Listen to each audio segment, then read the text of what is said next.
안녕하세요. 절대갑TV의 명품 PD 한PD입니다. 자, 한 주간 그리고 한 7월달 그죠? 7월달에 통계들이 좀 나왔거든요. 자, 부동산 시장 어떻게 돌아갔는지 그리고 현재 상황 그리고 앞으로의 전망까지 한번 살펴보시죠. 자, 일단 영끌이 꺾이지 않고 있다고 그래요. 8월달에도 자 8월 다 됐죠, 그죠? 8월 다 됐어요. 오늘 9월 1일이죠. 그죠? 근데 아직 통계가 다 안 나온데도 불구하고 5대 은행의 주담대가 역대급으로 7조 원 이상 늘어났다. 7월만은 조금 못한데 8월에도 늘어났다. 폭발적으로 늘어났다. 자, 주담보 잔액이 전세자금 대출 포함해서 5대 은행 기준으로 볼 때 한 567조 735억. 자, 근데 7월 말에 559조 7,501억. 자, 여기에서 이제 567조로 7조가 늘어났다라는 거, 7조 3천억 정도가 늘어났다라는 거죠. 자, 어디에서 늘어났냐면, 일단 금액이 그쪽에서 늘어났다고, 이 고가주택에서 늘어났다고 얘기할 수는 없는 거고요. 일단은 고가주택의 시장을 계속 주도하고 있다라는 게 중요한 거예요.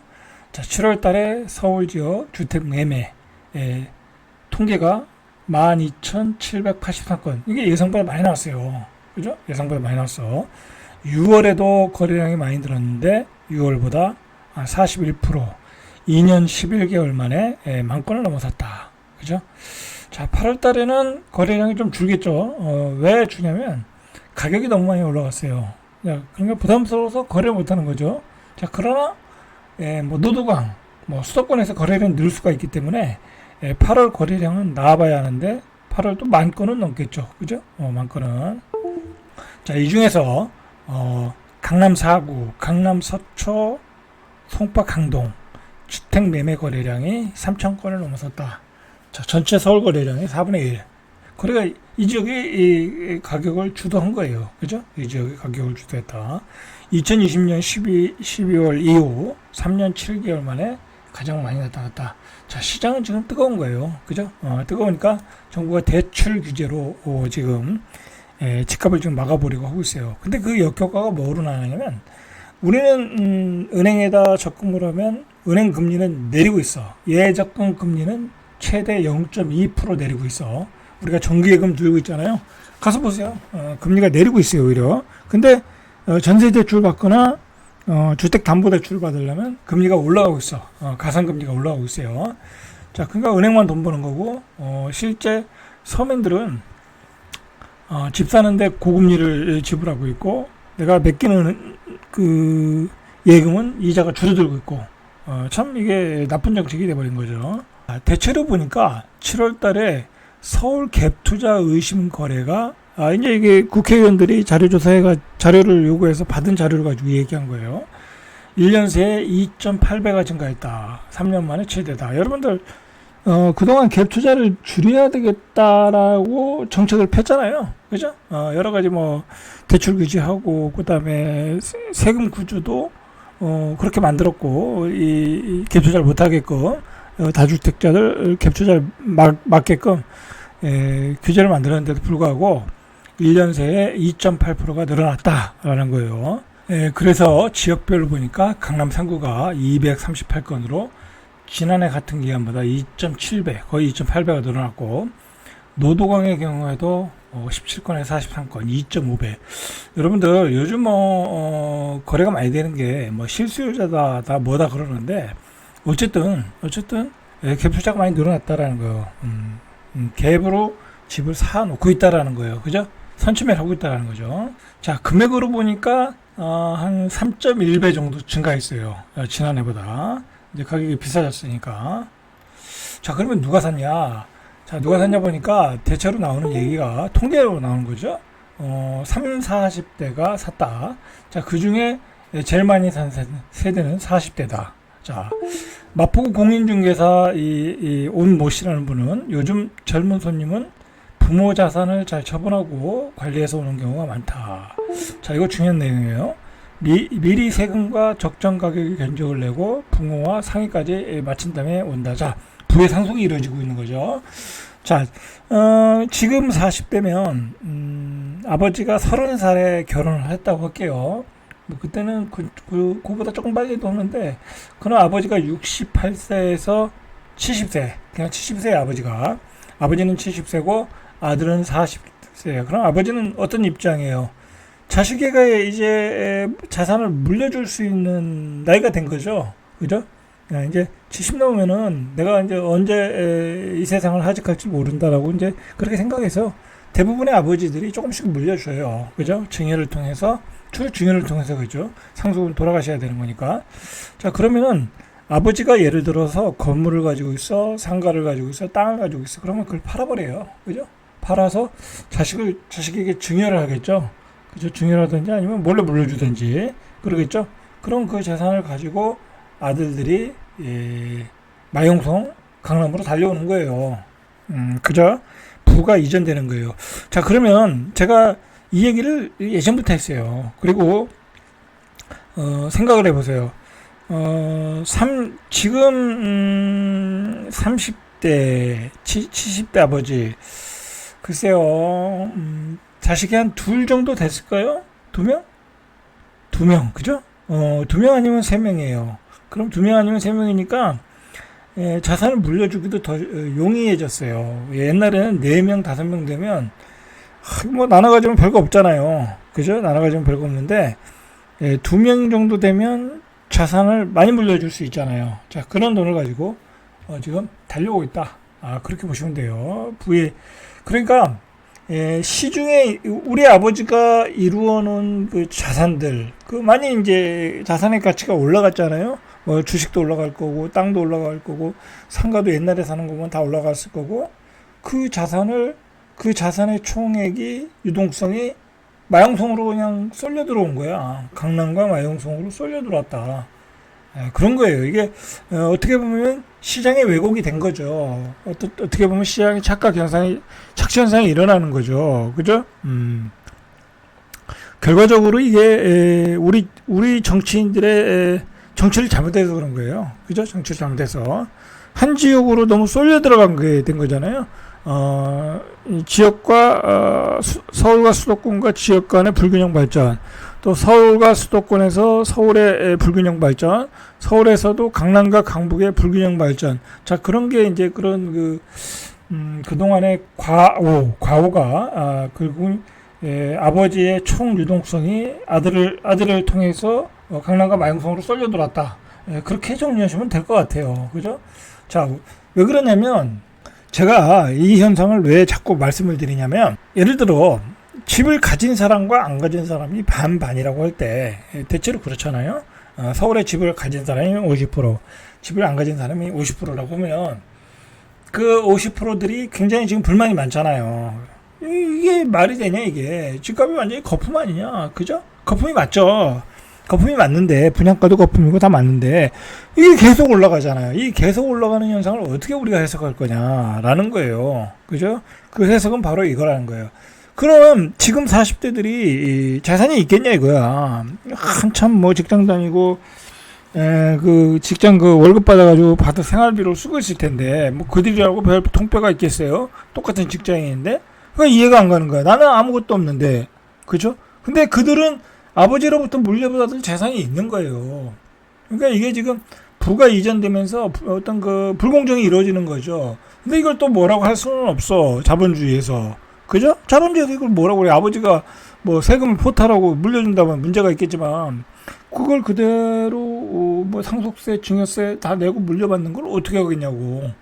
그죠?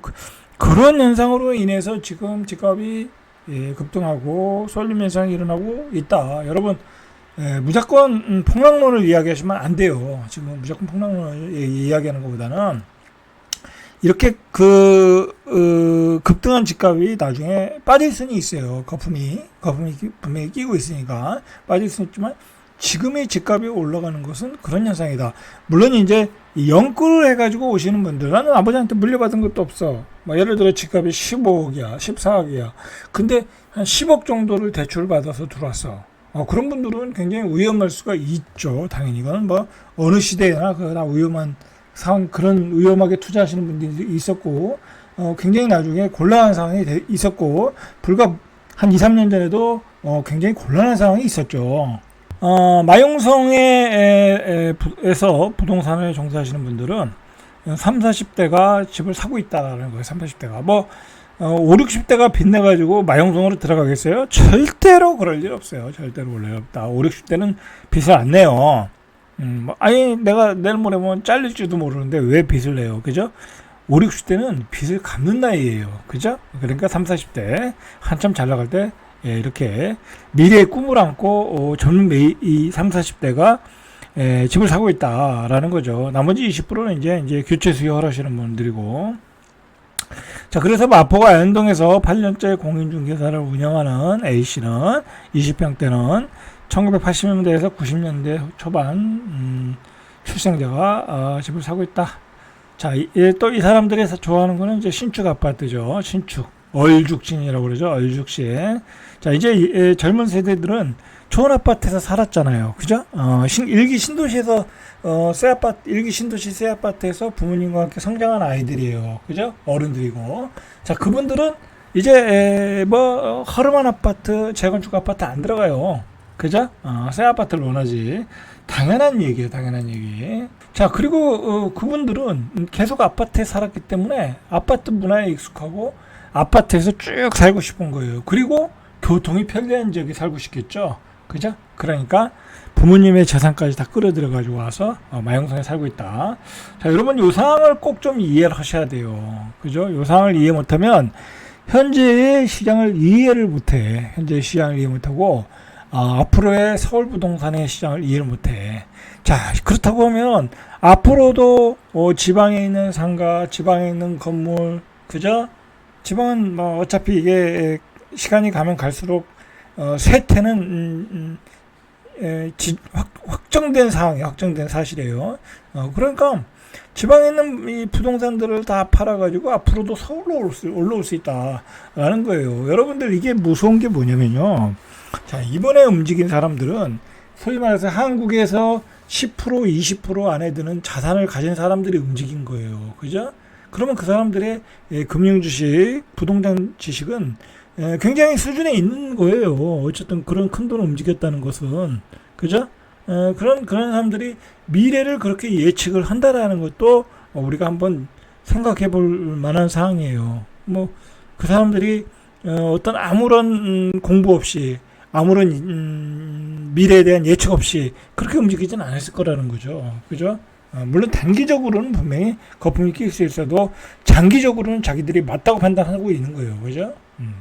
자, 또 재미난 강남에서 재미난 실거래가가 하나 나왔는데 반포 아크로 리버파크의 펜타급이죠. 그죠? 96평이 평당 가격이 1억 8,750만 원, 180억을 찍었다고 그래요. 그러니까 이게 돈 많은 사람들이라고 내가 돈 많으니까 180억짜리 집을 사자 펜타, 그거 아니에요. 그거 아니에요. 이거 사는 사람도 투기를 하고 있는 거예요.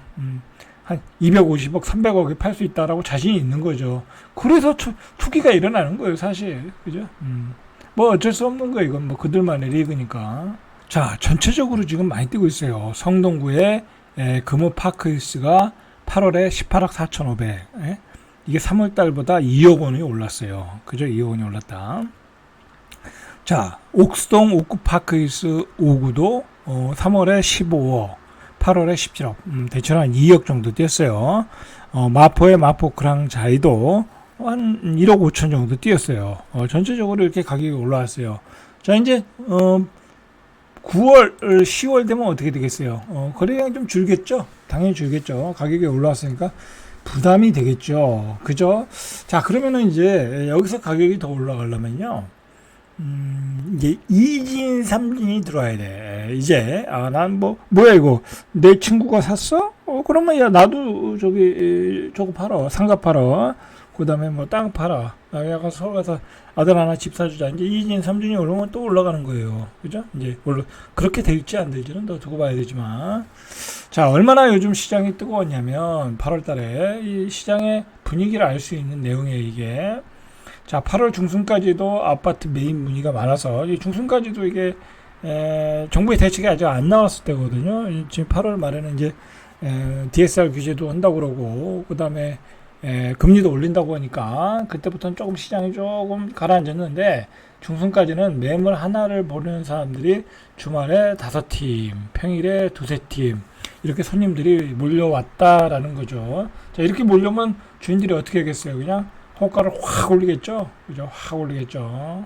가격이 뛰자 집주인들은 호가를 확 올린다. 뭐 당연한 현상이죠. 그죠? 당연한 현상이에요. 그래서 뭐 하루에 2~3명씩 오는 거야. 49억 5천만 원짜리인데. 그죠?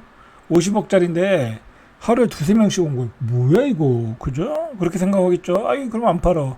에이 모르겠다. 그냥 한 10억 올리자. 그죠? 10억 올려놓고 가져가면 가져가고 말면 말아라. 그죠? 근데 또 이것도 사겠대. 그렇게 어떻게 되겠어요? 또 걷어들이겠죠? 그러다 안 팔리는 거예요. 항상 이렇게 손님이 몰려올 때 계좌가 안 나올 때 그리고 또 호가를 올렸는데도 나간다. 뭐 그때는 팔아야 되는 거예요. 사실은. 그래서 어려운 거예요. 그래서 매도는 예술인 거예요. 매도는 예술. 자, 마포구 공인중개사 원씨는 최근 호가는 실거래보다 5천에서 1억 정도 높다. 그죠? 자, 이제 앞으로 어떻게 되는지 한번 지켜보시죠. 제가 예측하기로는, 이제 마용성 강남은 조금 거래가 죽을 가능성이 있다. 예, 가격이 또 많이 뛰고 그랬으니까. 이제 그 다음에는, 수도권 외곽, 그 다음에 9월달 명절 지나면은, 그 다음에 이제 서울 외곽이죠. 그 다음에 이제 최근에 이제 서울 외곽. 요즘 마용성이, 노도강이 거래가 되고 있다고 그러잖아요. 그죠? 노도강도 신흥고가도 나온다고 그러는데, 뭐, 거기까지는 좀 봐야 될 것 같고, 그 다음에 이제 추석 명절이 지나면 이제 수도권, 그죠? 수도권 외곽. 수도권의 수용성은 이미 많이 올랐고, 그죠? 수용성은 많이 올랐고, 수도권의 그 외곽들 있죠? 외곽들이 아마 이제 거래가 되겠죠. 그죠? 그러면서 다시 또 정부 대책이 나오고 조금 조정받고 뭐 어떻게 이제 그 다음에 그렇게 되겠죠. 자, 문제는 아까도 얘기했듯이 그렇게 집을 사시는 분들이 이 갭투자 비중이 많다라는 거야. 자, 용산구 갭투자 비중이 66%. 자, 부자들이 지금 갭투자하고 있어요. 서초구에 51%, 강남구에 50%, 동작구에 50%. 오히려 갭투자 비중이 낮은 데가 구로 이 실수요자들이 이 갭투자를 안 하니까 중량구, 노원구는 오히려 실수요자들이 가는 거야. 자, 근데 지금 실수요자들이 집을 사러 가는데 집을 못 사게 하는 거야. 미치고 한장을 노릇이죠. 그죠? 마용성에 갭 투자하는 것은 대출 없거든요. 그냥 20억이면 10억에 전세 놓고 현금 10억 가지고 사죠. 그죠? 근데 노도강 그다음에 금강구 그런 지역은 실수요가 사는 거니까 대출을 받겠죠. 근데 정부가 집 못 사게 서민들 대출을 막고 있어. 그러니까 욕먹는 거죠. 그죠? 그러니까 욕먹는 거예요. 좀 뭔가 잘못됐어. 그죠? 부자들은 현금을 가지고 사고, 서민들은 대출 받아 살라니까 못 사게 하고. 자, 그런데다가, 최근에 또 나오는 얘기가, 이 외국인들이 집을 엄청 사고 있다고 그래요. 사고 있는데, 중국인이 66%다. 외국인 부동산 매입이 폭증하다. 자, 정부가, 서민들 대출을 막으면 안 되겠죠. 그죠? 사셔야 할 분들은 사시게 만들어야 되죠. 자, 그리고 중요한 것은 여러분들, 지금 부동산 시장은 마용성과 강남이 주도하는 거다.